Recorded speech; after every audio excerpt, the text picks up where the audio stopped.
So the threat from attackers is ever increasing. And actually, this is both in terms of impact and the volume of attacks that we're seeing. And they're becoming more visible, particularly in the press. We're seeing lots of brand damage, but also affecting trust with our customers, but also affecting our customers in terms of direct impact upon them. We can call out several attacks, whether it's Co-op, whether it's the M&S breach, Harrods, most recently Jaguar Land Rover.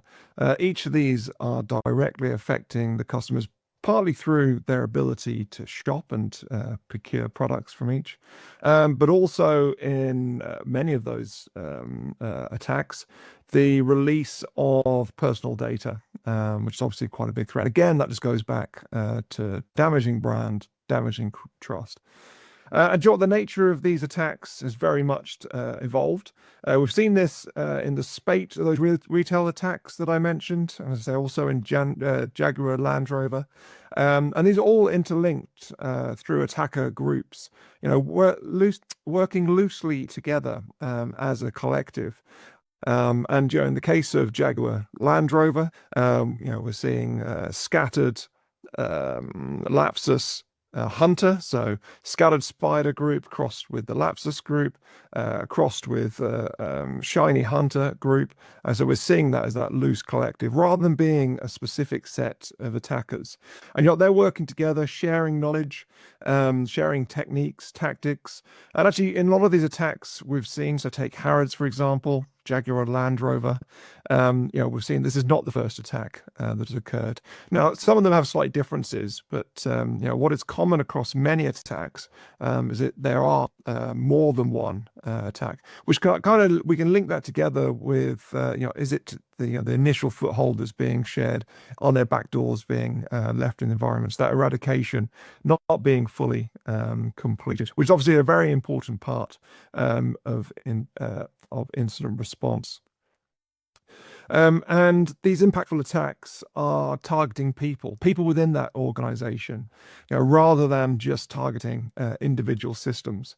And additionally, on top of that, targeting third parties, whether that's an outsourced IT service or contractors that an organization is working with and have access to the environment.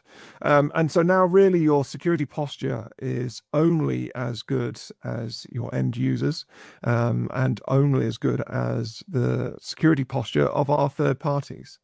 From an impact perspective, this is really what has become very visible.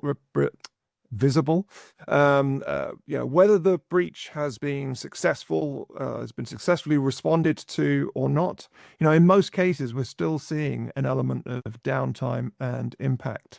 And the difference between the two, successfully responded to or not so successfully responded to, and the impact there, is the amount of time that we see being offline, so that downtime, and the size of the impact. And we can actually look at that with two of the retail breaches that we've seen.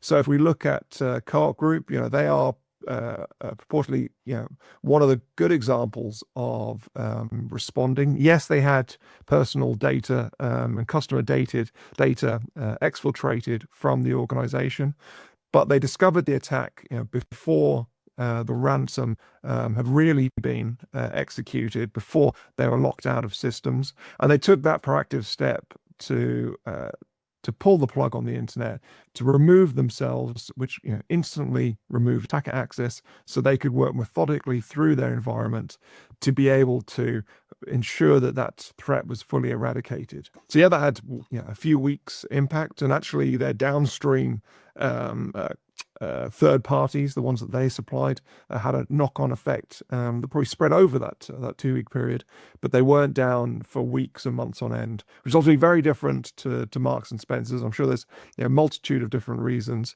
but obviously they were down, and their online ordering down for a significant amount of time. But impact needs to, when we're thinking about impact, it needs to extend beyond just that direct business and brand damage. We also need to consider regulatory obligations, that speed of disclosure, speed or scope of the exposure, and the potential fines that may go along with that. So really being breach ready now is incredibly important and should be a top priority, and perhaps even the top priority. And it's a priority that is not going to leave that list, and it needs to be continuous and evolving with the organization.